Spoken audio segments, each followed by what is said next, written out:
I first learned about Katrina Vrakas through one of her pieces of jewelry worn by none other than her brother Justin. I met him at my booth at Wind Up Chicago nearly 2 years ago, and I currently find myself developing something special with Katrina as we speak. Her jewelry is unlike most, which is why I'm drawn to it, and it was wonderful to learn about her background, how and why she got into jewelry, as well as her history with watches. I found my world shrank further when she told me recently that she'd once worked for Analog Shift, a company I'm sure most of you are aware of. I'll leave the rest for Katrina to share. I'm your host, Wesley Smith, and you're listening to the Standard Age Podcast.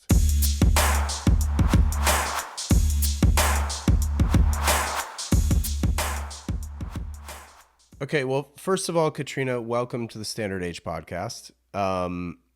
I have had so few women on the show that I'm excited to diversify yet again. So thank you for the time. You're in rarefied air, being one of the few women on the pod, which hopefully will be special for certain folks out there listening. Yeah, that's so awesome. Thank you so much for having me. Yeah, no worries. We were sort of briefly talking. I let's just jump right in because you brought up Steve Jobs, and there's a couple of quotes that I've used of his on the show before. But you were talking design principles, so go. So we were talking about oh shoot, I can't say that. Well, a special piece, we'll say. We were talking about a special piece that we're creating, Right. and we were referencing the backside of the piece, of course.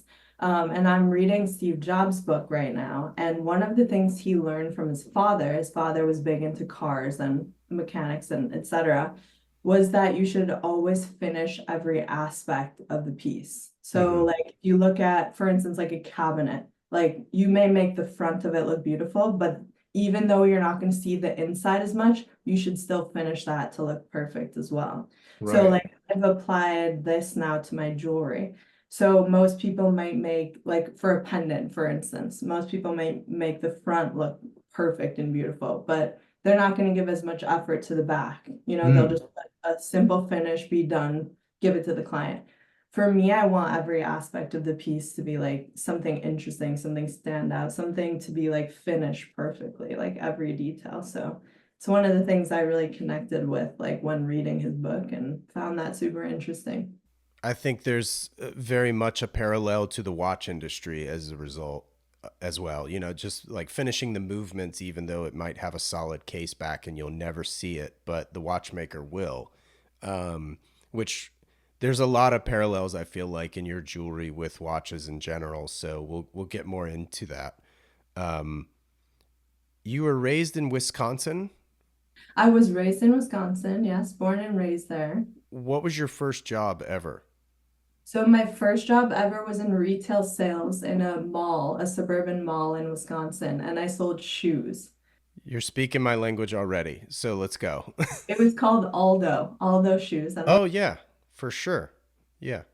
And I was in retail sales there, learned a bit about merchandising, like other aspects of the business, but my main thing was selling. And that's really where like the basis of me like interacting with clients and learning how to sell like came about. And I was super competitive. We had like these sales goals to reach every day. And yeah, it was actually fun. I enjoyed it a lot.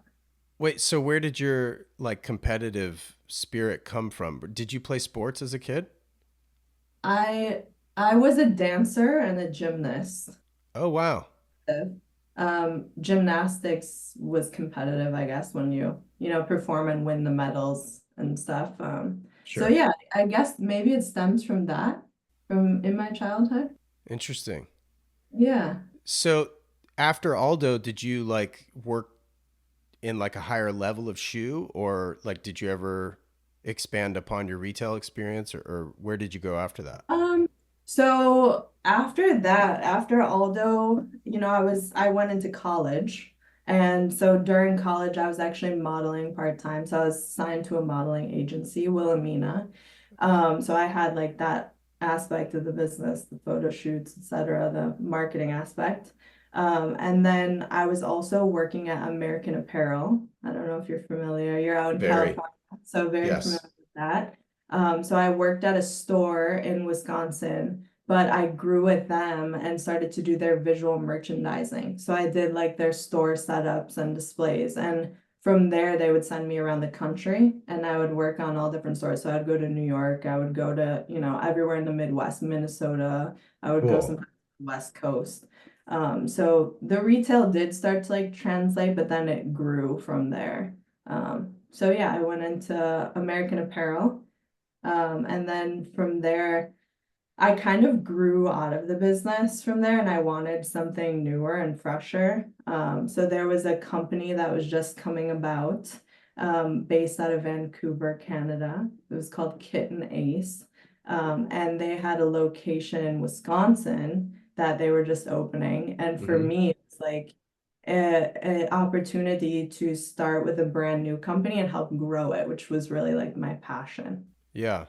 So I took my visual merchandising experience, my retail experience, moved it to Kit and Ace, went to work for them, was doing a similar thing, until the company scaled too quickly. Long story short, a year later, and decided to close all their US locations. So I was out of a job like quite instantly. I went to work one day and was like, let go. So it was really Wow. like starting my whole entrepreneurial journey there and on.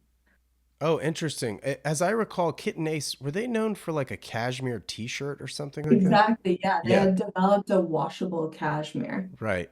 So it was kind of their invention that they, trademarked or whatever. And it was doing well. They just, I think, moved too quickly, expanded too quickly, and couldn't Yeah. keep up and had to scale back. And so, I felt the result of that. But it was a bad moment at the time, but when I look back, it like catapulted me into where I am now. So Right, right. Yeah, interesting because I wonder how trademarks work in that way because I know Ralph Lauren makes a washable cashmere sweater. So I wonder if they either borrowed or bought out or something. Yeah, anyway, that's a whole other conversation. yeah, I'm not sure about the logistics of it from that standpoint. Right, right, right. What was your first car?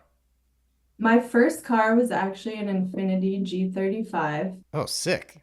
Yes, so funny story. It was a 6 speed manual stick shift. Hell yeah. Didn't know how to drive it. So me and my brother went to pick it up at the car dealership, and he literally had to drive it out the lot. And he took me to like my high school like parking lot and taught me how to drive stick shift there. And the That's rest was history. that's amazing. So okay, so you got your license in an automatic car, but then bought Exactly. a stick But shift then car. bought a stick shift, and from there, like I was in a car family. My family was all about cars and modifying cars. So I kind of got bit by that bug and like started modifying my Infinity. Really? What'd you do to it? So I tinted the window so it was all black. I lowered it. I put a lip on the front. I put different wheels. So I had, you know what Volks are? Yeah. I put those on and I like powder coated them black. It No was just like way. a whole situation. I changed the grill. It was completely modified, like a Batmobile. Oh my God. Okay, so you're in a car family. Justin Vrakas is your brother. For those who don't know, he is a pre-owned watch dealer. Uh, we'll maybe get him on the show at a later date. He and I have talked about this. Does he know you're on? Does He he? does not. I don't think I told them. Oh, okay, funny. All right, cool. So we'll just leave it as a surprise for Justin to find out. Yes. I Yeah. might get a text that is like a WTF, but I'm not sure. um, so that'll be funny. Okay, so wait, he's older than you, I'm assuming. He is older than me, yes. How far apart are you two? I'm 32, he's 36 or 37. Okay, so that but okay, so was your dad driving modified cars too then? My dad was a car guy, always his whole life. I don't remember what he had as his first car, but yeah, we were always all into cars. And I have an older brother than Justin. His name's Chris. Okay.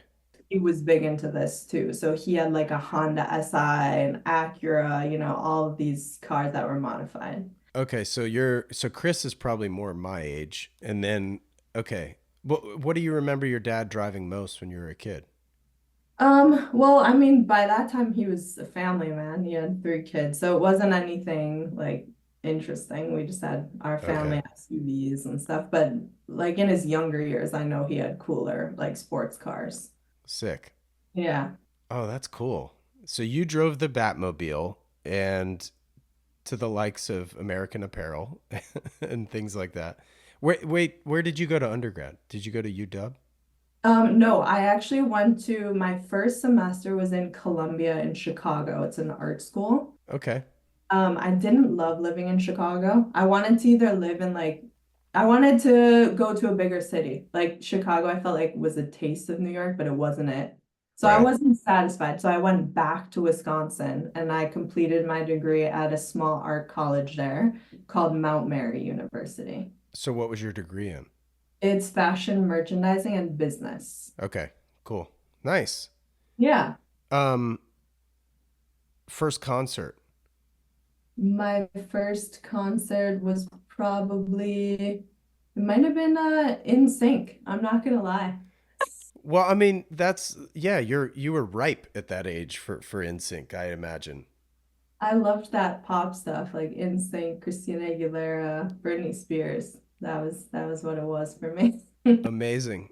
What do you listen to mostly now? Or is it just like podcasts?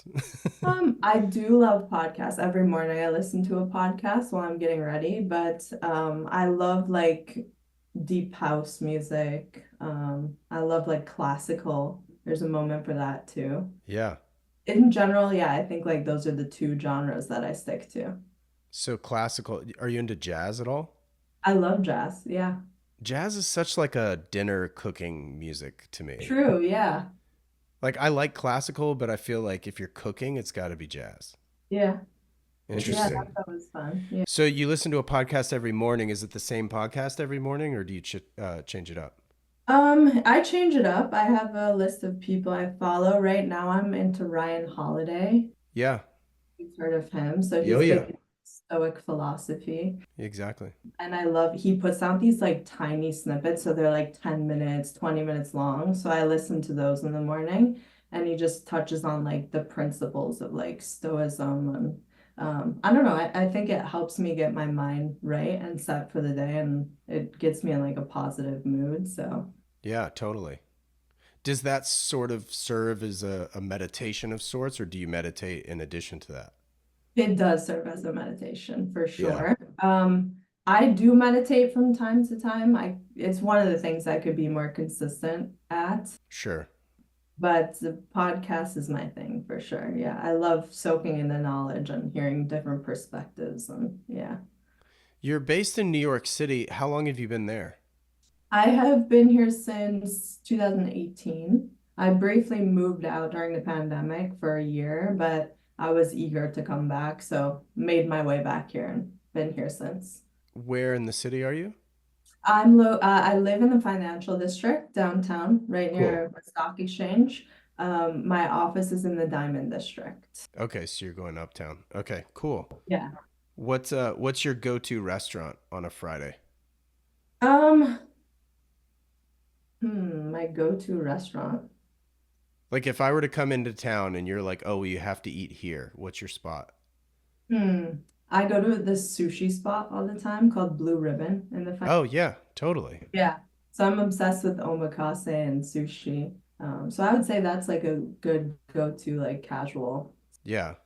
Were they in the West Village originally? They have several locations. I think there might be one in the West Yeah, Village. I I feel think like their first was maybe in Soho actually. or Soho. Okay. I was thinking like somewhere along Bleecker or something. I can't remember. But yeah, I went to Blue Ribbon like a decade ago. It's been Really? been a long time ago. But When was the last time you were in New York? the last time I was in New York would have been April. Okay, cool. Yeah, I go probably 3, 4 times a year. Nice. My dad was born in New York City, raised in Connecticut. I grew up in North Carolina, but I've been going to New York City my whole life, and yeah. And now with Standard H, I'm there at least twice a year for work, and then I usually take some personal trips too. Um, just because I love the city. I mean, dream world, I would live here in Carlsbad and have a shoebox apartment in the West Village. Like that would be the dream, and then a mountain house somewhere, Yeah, the So West Village is great. yeah, it's just, easy access to tons of stuff. And yeah, I mean, I could talk to you about New York City for this whole podcast. But so you're designing jewelry now, obviously. Why jewelry when you have like clothing background? Yeah, so I initially thought I wanted to have a clothing brand. That was like where my heart was set. And me and my Nice. older brother, Chris, the oldest one, we were actually developing ideas for it. Like even when I was working in retail, I always had this like entrepreneurial side of me, like this urge. So I was like creating logos on the side, developing websites, like kind of seeing what would stick. And I thought it was jewelry 100%, or sorry, clothing 100%. But jewelry like morphed in a very natural way, and I can tell the story. A little bit of a background. So my great grandpa was a watchmaker. Oh, cool. Grandpa sourced and graded diamonds, sold graded, sourced, etc. And my parents own a jewelry store in a small town, North Fond du Lac, Wisconsin. So Wow. it's kind of in my blood. And then my other side of my family, my grandpa started an accounting firm. So there's like that business and that creative aspect there, my family history. Oh, cool. But as I was trying to figure out what sort of brand I wanted to have, I knew I wanted to work for myself. I knew I wanted to have a brand and build something beautiful. I was designing jewelry for fun on the side. And there was one Christmas, my mom and I decided to design a piece for my oldest brother, Chris. He wears a lot of jewelry. At the time, he owned a nightclub. It was called Site 1A. Oh, whoa. Milwaukee, Wisconsin. So we wanted to take his logo, which was a one and an A, and encrust it in diamonds, set it on a gold plate, make it into a custom pendant for him, something special, like one off that no one else will have, etc. So we moved forward, we made him this piece, and I took like a not great video of it on my iPhone because I didn't think anything of it. There was no Instagram stories then. There was like the thing that was really going was Snapchat. Okay. So I took a video on my iPhone and I posted it like proud of this creation I made for my brother or whatever. Which, of course, disappeared in 24 hours or something. Exactly, yes. So it went up on your story and disappeared. Right, right. So I put my phone down, like face down, went about my day, came back an hour later to look, and I didn't have a lot of followers on there yet, but I had like 10, 20 messages. And it was like, wow, this is so cool. How can I customize this? Like, how can I buy it, etc. So many inquiries. Wow. Making money off of this right now. Why am I developing a clothing brand or wanting to when I have this like rich family history? Right. Yeah, that's kind of the piece that really started it all. So from there, I decided I made a decision I'm gonna do jewelry, and my parents were happy to help and offer any resources they could, and that's where I catapulted, and I started my own brand. So, how did you go about making that first piece then? Like, who did the actual, like, um, the setting, I guess, Yeah. the So backing? my family has specific vendors they've been working with for like 40 plus years. My Okay. mom, some of her gemstones people, she's been working for like 45 years, etc. So me and her put our brains together and we came up with a design concept and we sketched it on a piece of paper, like nothing super formal. Yeah. We sent it to one of our manufacturers. So she does like the casting and the setting, everything in one. And she kind of took over the project and designed the CAD file, showed it to us, and then produced the piece. And yeah, it went from there. That's amazing. So, are you still using the same sources now? I am not. So I started by kind of dipping into some of their resources, but for me, I'm set on my mind is set on creating like innovative pieces, like things that I want to do techniques that haven't been seen in the industry before and Hmm. create innovative pieces that nobody has seen. And some of the vendors are old fashioned. They can only do things certain ways. Like they weren't really willing to like bend and like try things. Right. for me, I set forth and was like, let me find somebody who, matches my vision and wants to try things out and develop great products. So it took a while, but eventually I landed on a manufacturer that got it and been working with him for a few years now, and it's been going really well. So Now, are they based in New York as well? they are. So Oh, cool. almost all of my pieces now are made here in New York, and a lot of it is handmade too. So. Perfect. Yeah, yeah, yeah. And I imagine with Chris owning a nightclub, he wasn't too beat up about you going in a different direction from clothing. No, he actually, I think my whole family was very supportive. Like Cool. it made sense. When something just clicks, it's like Yeah. that's it. And you just have to run with it from there. So Yeah. he was willing to help where he could, and yeah, I'm grateful for that. Oh, that's great. Yeah. Like, what kind of investment did it take? Obviously, with that first piece, like, I would imagine you and your mom sort of shared the financial burden of creating that piece for Chris. Yeah. But then I guess it's sort of low risk financially for you because if you're working with somebody like for me example, I know like you'll take like a design fee up front, et cetera, et cetera. So has it ever felt like a risk for you financially or was it all pretty like comfortable? There's always risks, like when developing new product, product testing, product development, Mm-hmm. etc. Mm-hmm. But back then, I was really savvy with it because my business was bread and butter based off custom design. Right. I could show things I've done, in the past, but I didn't need to invest any money up front to make these custom pieces. I needed an inquiry, and then I could get a deposit, which would help me, float the cost for my vendor Right. and make the piece and get the profit.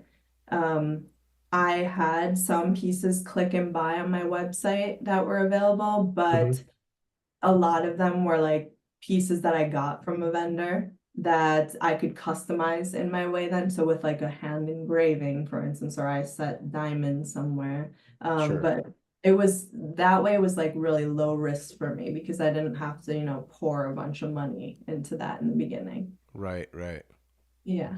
So how do you price your stuff then? Like what's the process of pricing?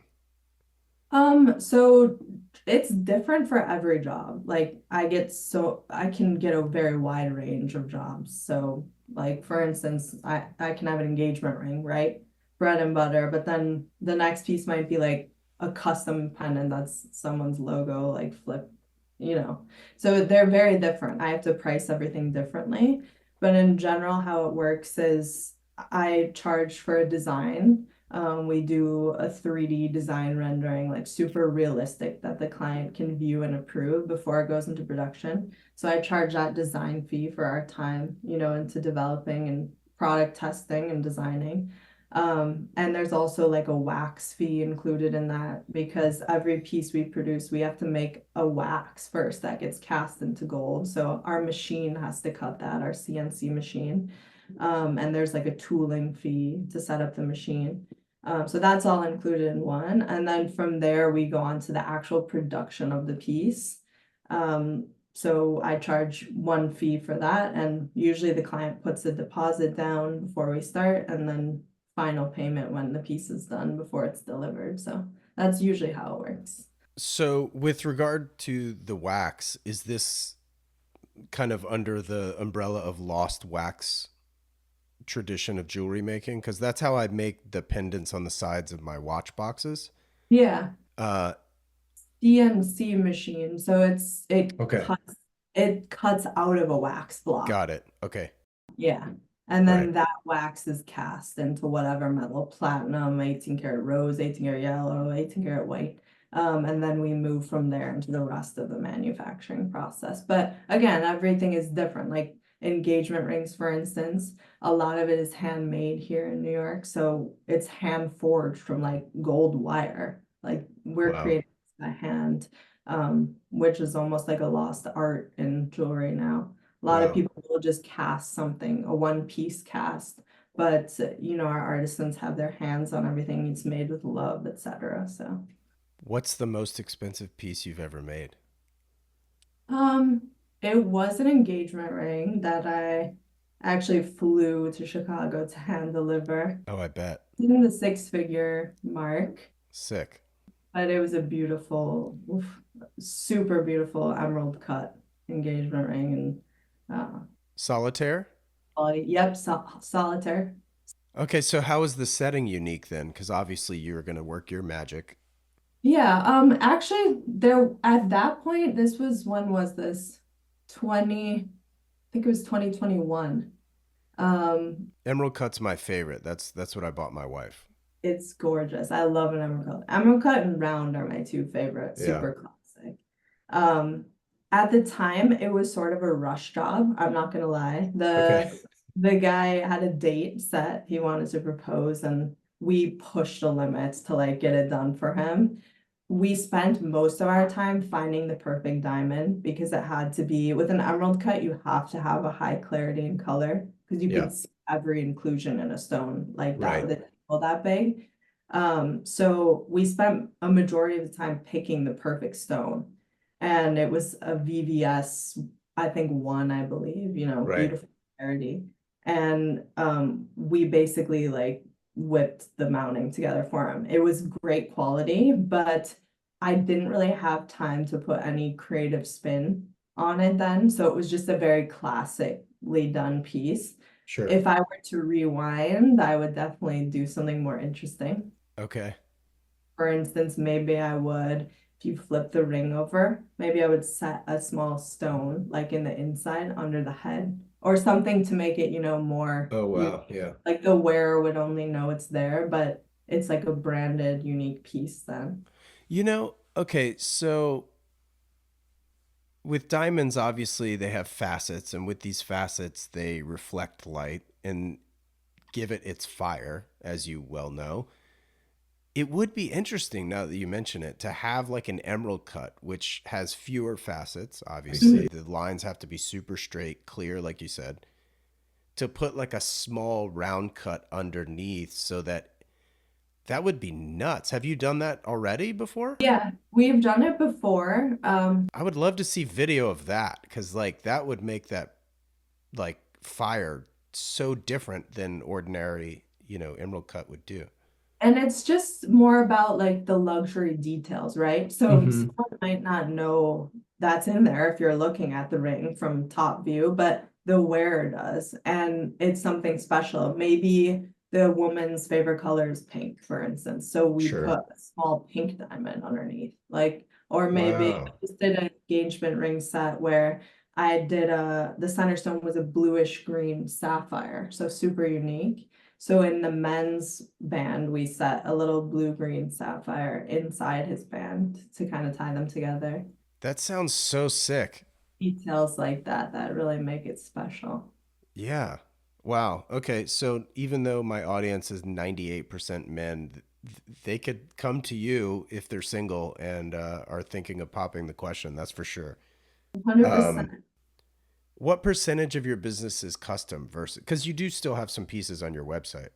Yeah. A majority of it is custom. I would Okay. say maybe 80% custom, 20% everything else. Um, and custom, everything else meaning like it's pieces I've pre-designed already. So like my Right. link, for instance, I don't know if you've seen those. Those are on my website. You can click and buy. You can customize it in a way, but it's already pre-designed. It's not completely custom. So yeah, I would say like 80-20-ish. And your link ring that you just mentioned, you do a couple different variations of it. And for the lack of a better description, I will say they look like Rolex Oyster, Jubilee, and President bracelets effectively for your finger. Exactly. Yeah. Yeah. But they don't move and articulate the way a bracelet would. No, they do not. They're fixed. Yeah. Exactly. They're fixed. They're actually created out of three pieces. The design and manufacturing process is really interesting. In order to clean and polish it perfectly and manufacture it in the way I want, it's three pieces. So you have like this, it's kind of like a watch bracelet. You have, that center link and the two side links. That's polished in the middle. Yep, exactly. Yeah. We have one version that's sandblasted, but most of them are polished. And the three pieces are held together by functional rivets. So there's actually rivets on the sides, like if you were to look at the side of a watch bracelet, you would see the rivets. Right. Yeah, and it was cool how we came up with that idea actually. That's cool. And what do those retail for? Right now they're 32.50 and they're solid 18 karat yellow, rose, or white. You can Okay. get them as well. They're handmade in New York, and we have a little secret diamond also set in the inside of the ring. So Oh, cool. little luxury details. Each one is numbered. Yeah. It's a round cut, I'm assuming. Yep. Yeah. It's a small round cut white diamond. Wow, that must be tiny because it would have to fit into the thickness of the ring too, obviously. Yeah, it's super tiny. It's just like a subtle, small detail. To also go a step further in like your customization, I first learned about you, as you know, through Justin, where I met him at Wind Up Chicago. He was wearing this custom chain. Well, I don't want to. Why don't you describe the chain since you made it? Yeah. Was it skateboard? Yeah. Yeah. Yeah, so we made him a tiny custom skateboard pendant. He was kind of a few years ago, he was toying with the idea of starting to wear jewelry. Hmm. You know, a lot of watch collectors, they only wear the watch on their wrist, but eventually it comes into like, oh, maybe I should wear a ring, maybe I should wear a chain. You know, you get like bit by the jewelry bug. So Right. this is what's happening to him, and he wanted something really unique. So he had already a white gold chain, but he wanted something to hang on it.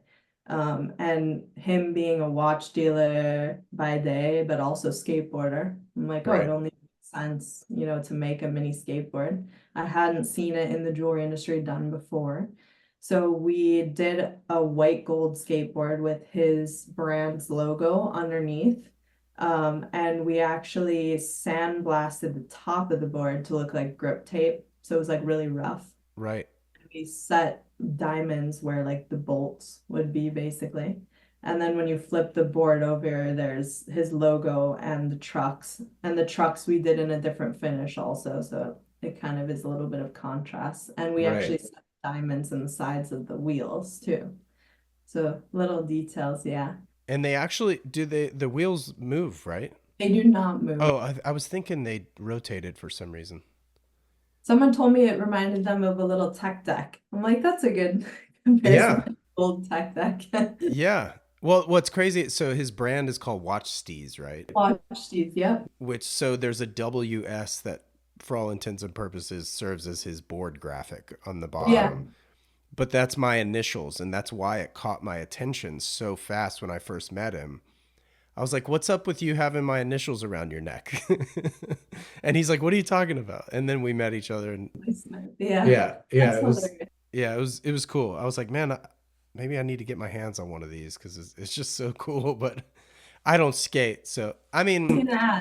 I did as a kid, but like I was much more into like, you know, every other board sport since, I guess. Snowboarding, wakeboarding, surfing, you know, all that stuff. But yeah, that's funny. Well, obviously, I guess I didn't know that your parents owned a jewelry store, so this would maybe answer my question already because I was going to ask like where or why, I guess, you have such an overlap in the watch thing in your jewelry, but I guess it's just a natural flow and progression, I guess. So I will blame Justin for that actually. Oh, okay. Kind of take credit for that a bit. So rewinding a bit, after Kit and Ace, after I was let go from that company, I had to find something to do in the time where I was building my brand and everything. So I actually went to work for Justin Oh, part-time. cool. And at the time, Watch These was booming, and you know, he needed help. He needed help packing orders, writing website listings, picking up watches, etc. I was doing everything with him. I was like his right hand woman.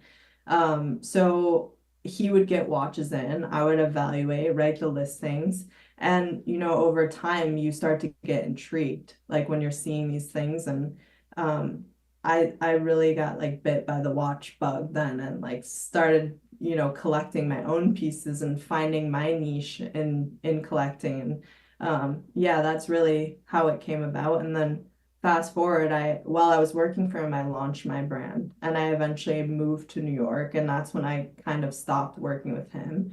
But I had this passion for watches and jewelry, of course. And so when I first made that link ring, I made the first ever link ring for a client. It was commission, but I came up with the idea. He was a watch collector. So I created the first link ring, and that was when the spark came about. I'm like, I should start incorporating, bridging the gap between these two seemingly related industries and Sure. incorporating things, from this industry to this industry and kind of meshing them together. So, yeah, that's how that came about. How's the first link ring different than the current production, if at all? So, the first one I did what resembled a vintage oyster bracelet. Okay. So it, I would say it just doesn't have as many details. I was also using a different manufacturer back then, so the quality is a bit different. It's your first crack at it. Yeah. So it's a version of the current oyster bracelet ring that we have, but it's different a little bit. Yeah, just in terms of the look and quality and everything. So What's the width of your rings? I think they're about 6 millimeters, maybe slightly over. Okay. My wedding ring, I think, is 5. So that's why I was asking. It's a pretty perfect, like, everyday Yeah. ring. You could wear it as a wedding band. Men definitely wear it as a wedding band, but I've had women buy them too, for any of the fingers. And yeah. Cool. What I don't want to ask like what your favorite piece is because I don't God, it's like almost exhausting to oh, they're like children, but I'm sure they are. But do you have like a piece that you're especially proud of due to complexity of like creating it? There's a lot. I mean, even the simplest pieces are the most complex to create. So, like, if you look Mm, at Justin's skateboard, it looks so minimal and simple, but that was actually one of the hardest pieces to create. right, We ended up making a first variation, and I had to scrap it because I was like, this is not, 100% up to my standards yet, right, because we created out of so many pieces and right, had to have all these various finishes and had to have the logo come out right and had to have the diamond setting done properly. It took so much time and it was a complex process. So that one I'm definitely proud of, especially because, my brother's wearing it. It's in the family and it represents him as like a whole. So yeah, it's kind of like a heartfelt piece, but yeah, it takes time and yeah, development. I personally love the link ring collection. I think it's very timeless, and I've loved to see how it's evolved over time, and the quality now is just exceptional. And we're starting to create gem set versions of it too. So we did a rainbow to resemble kind of the rainbow Daytona whoa, gold with gradiating rainbow sapphire set around the ring. Each sapphire is custom cut and set, and yeah, it's so that collection definitely is awesome. how much is one of those? That sounds insane. Those go for 12,500. Wow, that's a lot more reasonable than I would have thought. Yeah, there's a lot of again labor that goes into it. It's three pieces, the ring meshed into one with rivets. Each, like I said, each sapphire is custom cut. We have to pick them properly so that it like gradiates in a nice rainbow flow Right. and solid 18 karat yellow, rose, white, gold. So yeah. That's cool. And I will piggyback on the on Justin's skateboard like cuz when you describe it, it sounds a lot blingier than it looks. Yeah. Like you're like, "Oh, there's diamonds here and these different finishes there and this and that."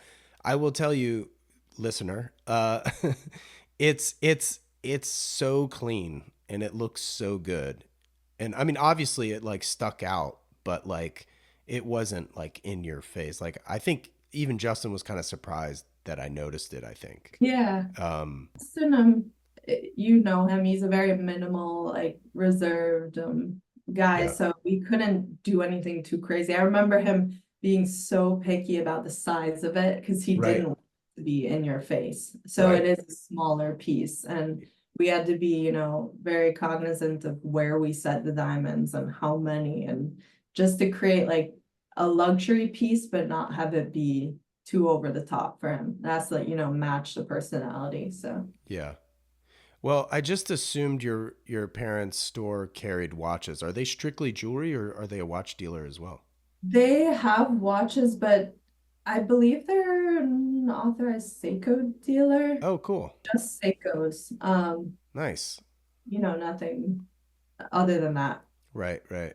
They specialize mainly in engagement rings and diamonds, but they have some of the other bread and butter stuff too. So yeah, So do they carry your product as well?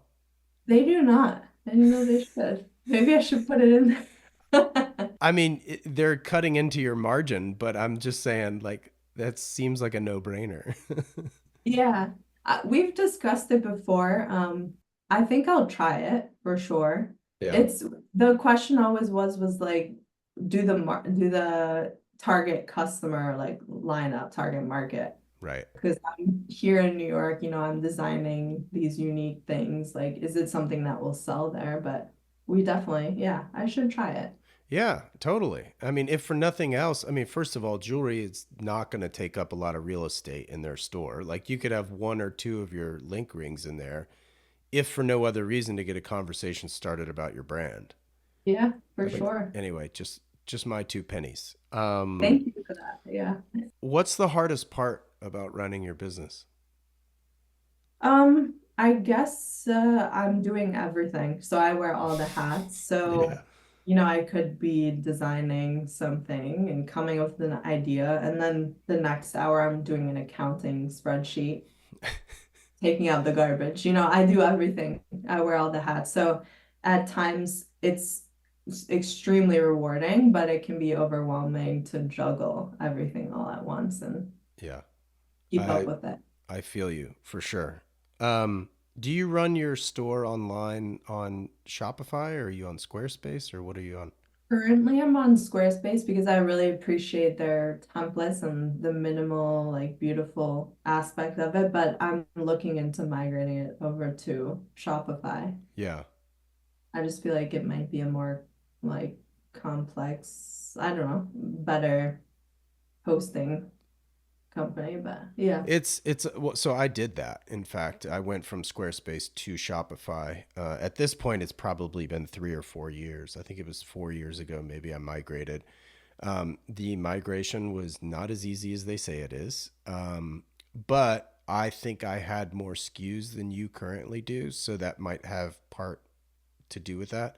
I will say the back end of Shopify is far more robust, unless Squarespace is somehow beefed it up, so to speak, over the last 4 years. I can't really speak to it, but um, I will say the customer service, again, I'm 4 years removed from Squarespace, so this isn't, and I'm not paid to say this. God knows I would love a free website given to me, but I'd pay for it. Um, Yes. but Shopify's customer service has been awesome, and if there's ever anything, I mean, they're great. Yeah. Did you Uh, build your website yourself? I've done everything myself. Yeah. Wow. Yeah, I shoot 95% of the photography. I've worked with the photographer Brett Curry twice, and really those have just been like some images that are heavily used, but there's not a ton of them. But like all the product photography, a lot of the B-roll stuff, even when shooting with Brett, like I take the garbage out, I pack every order, I write a handwritten thank you note with every single Same order. here. I love Yeah. that. Where are you now? Are you at home? I'm in the office. Oh, okay. So you do have an office though. Okay. Yes, yeah, I'm in the office in the Diamond District. Okay. Oh yeah, you said that. How long have you been there? Since like kind of day one? No, I actually have always been working from home. Yeah. What made you decide to get an office? The opportunity kind of fell into my lap. So I got the office last year in Cool. 2023. My manufacturer actually had an open space next to him. It came open and I was the first one he reached out to asking if I wanted it. And of course, it made the most sense. Yeah. I decided I needed to start splitting my time, kind of having that work-life balance be better. And so I jumped on the opportunity and took it, and it's been great. And Yeah. he's right next door to me. We cut our waxes next door. We do a lot of the design work together. So it really works out super well. Yeah, I guess it's probably a safer environment too to like show pieces and things rather than having people at your house. Yeah. I Now that I was think always about it. having that issue. So I'm the type of person that will, do anything for my clients. Like I'll go do a house call if they need to see diamonds, or I'll hand deliver something. I'll run your order too if I can. Hmm. But it did become, a problem trying to find, when a client wanted to see diamonds, where do we go that's safe and secure? And how do we still create that luxury space? So Yeah, no, that makes a lot of sense. yeah. What's in your watch collection? You said you're into them, obviously. What's do you have a daily or do you rotate or what have we got? My daily, it's been the same for a while now. I can't seem to let it go. I have a 18238 day date from Sick. 1993. So it's yellow gold with a black dial. Nice. Oh, I love that. Yeah. I initially really wanted an onyx. I had my heart set on a stone dial, but of course those are a bit more pricey. Right. And this one fell into my lap. Justin actually helped me source it. And so I've been wearing that ever since. It's really the only thing in my watch collection right now. I used to have a two-tone date just as well, Sure. like new old stock condition. It was insane. The yellow gold had oxidized to like a beautiful, like orangey color almost. Amazing. But of course, being in the business, it's hard to hang on to things. I got an offer I couldn't pass and let it go. I don't know if I regret that or not, but Time will tell. exactly. So we'll see. Do you have a grail? Um, I would love a rainbow Daytona one day. I think they are super sick just Yeah. because I appreciate the craftsmanship, like the stone setting, the everything about it, the weight of the piece. They're just beautiful. It's a stunning watch. Which variant would you go for? What metal? I think I would do rose actually. Those are great. That's my favorite. I really love rose right now. It's beautiful. Yeah. Yeah, yeah, yeah. Wait, so obviously being in New York, you don't keep a car there, I'm assuming. I do not. No, I did have a car here for a bit, when I lived back in Brooklyn at the time, and I Okay. would park it on the street because we had no parking. That's the Yeah. thing about living in New York. You just kind of have to wing it. And I was getting lots of parking tickets, and here they're not cheap. It's literally like 125, 150 a ticket. So after I got two or three, I'm like, I'm taking this back to Wisconsin. Like, there's no Right. point in me having Yeah. it. Yeah, totally. Yeah, that's the thing. I'm mainly walking and taking, public transportation and taxis and Ubers, and yeah. I do miss driving a lot. Oh, okay. Yeah, I can understand that. I mean, honestly, like there's just when I go to New York, especially if I'm staying for like 5 or, 7 days, there is such a pleasure getting back into my car, having, gotten off the airplane and just driving home. Like I just love being in my car. I mean, I love the subway. Like I just love the fact that I can just think about whatever I want Hmm. and other than like the stop I'm getting off, like is it this stop? What I mean, like I just love being able to either like I don't know, be productive in other ways while riding public transportation. It's really cool, but I don't know if you can talk. We can cut this out if you want, but can you talk about your time spent at Analog Shift? Yeah, of course. When I first moved to New York, it was interesting how that happened. When I first moved to New York, it was like the first week. So backstory, I had launched my brand that year also. So it was very new. Cool. And the first week I was living here, Justin actually was a sector of his business was a sector of Analog Shift as well. He was working with them very closely.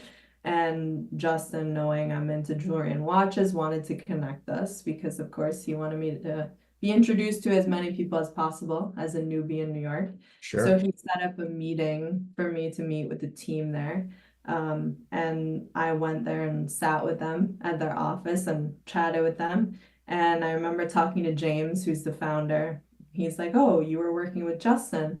I'm like, yeah, he was like, what were you doing? I was like writing website listings, social media, shipping packages, everything. He's like, we need someone to work for us. Like, would you like a job, basically? That's so Lambden. Like, It's hilarious. And I laughed. I'm like, wow. But in reality, like everything fell into place as it should because I was busy and building my brand, but it was a good move for me to have that on the side as well. yeah, So I was freelancing for them, obviously still running my business at the time, but I was doing freelance work. I would go into their office, I think it was 2 or 3 days a week.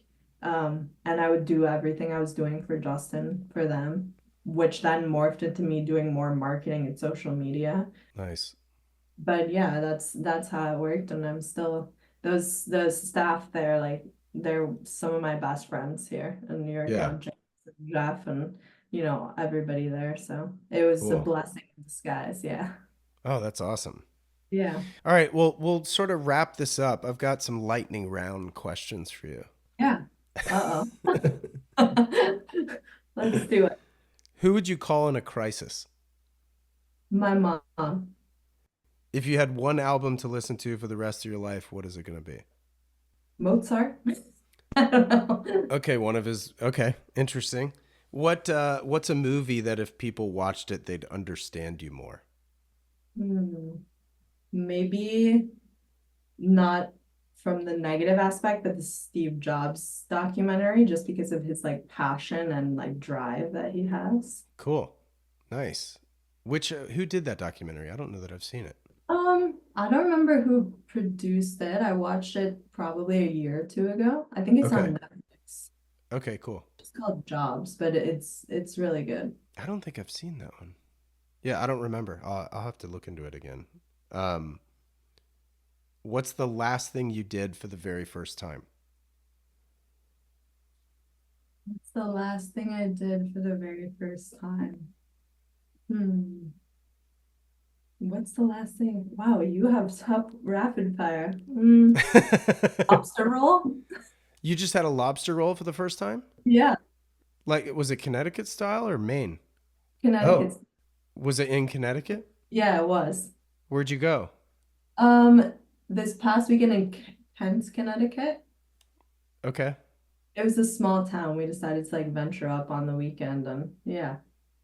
So did you drive or did you take the train? Yeah, me and my boyfriend drove up there. What's the car? He drives a Tesla. Oh no. I'm It's just a kidding. McLaren though. A really cool one. It's like Tokyo cyan blue. What McLaren does he have? It's the 765 LT. Oh Jesus, that's insane. I think I saw that exact car last Saturday. Really? Yeah. Well, I mean, one very similar to it. I was Yeah. at a car show. Do you know HRE Wheels? No. It's a big wheel company based here, and they do like an open house every June, and there's like hundreds of cars, and then very oftentimes they're kitted out with HRE wheels. Clearly, Yeah. really really cool open house. But yeah, the 765 LT is insane. Yeah, that's sick. Yeah. Okay, well, he gets a pass for the Tesla then. Yeah. We couldn't take it because it was really hot that day and the air conditioner is not working properly. Oh no.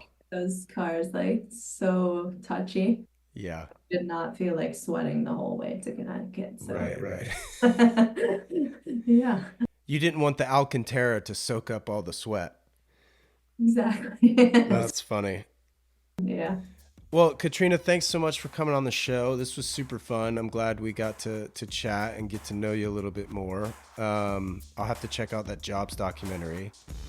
And yeah, no, I really appreciate your time.